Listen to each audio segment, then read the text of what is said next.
Sense of doership and karma.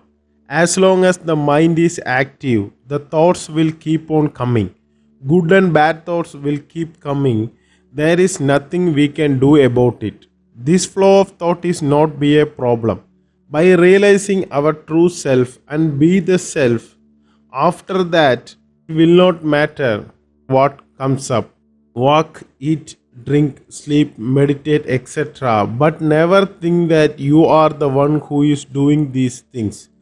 The thought that you are doing something is the thought that only helps us to end in bondage and misery. Because once we think that we are doing something, we will start to think that we need to be doing something else to put ourselves in better situation. But actually we don't need to do anything to experience the pure bliss of self, because we are already the self itself.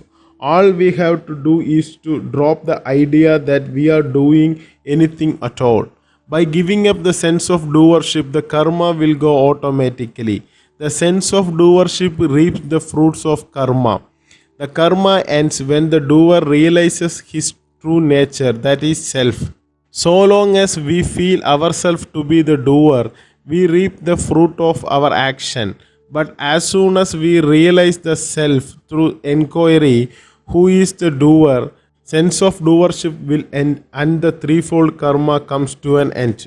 The karma is mainly depending upon the ego. Therefore, when we realize the self, the ego will vanish together with karma. The only difficulty is that a man thinks that he is the doer. It is a mistake. It is the higher power which does everything, and man is only a tool. If he accepts that position, he is free from all troubles. The higher power carries the whole burden. We imagine due to our ego that we are the doer. This false idea must go. Otherwise, we have to experience the cycle of karma. Until the realization of self, there will be karma. After the realization, there will be no karma and no world. If we are not the body and don't have the idea, I am the doer, then the consequences of our good or bad karma will not affect us. As long as we identify ourselves with the body, we have to experience the consequences of our karma, whether it is good or bad. Otherwise, if we identify ourselves with the body and the doership of the action, then the all karma due to action will automatically accumulate. Surrender once for all to the higher power or guru and be done with the desire. As long as the sense of doership is present, there is the desire.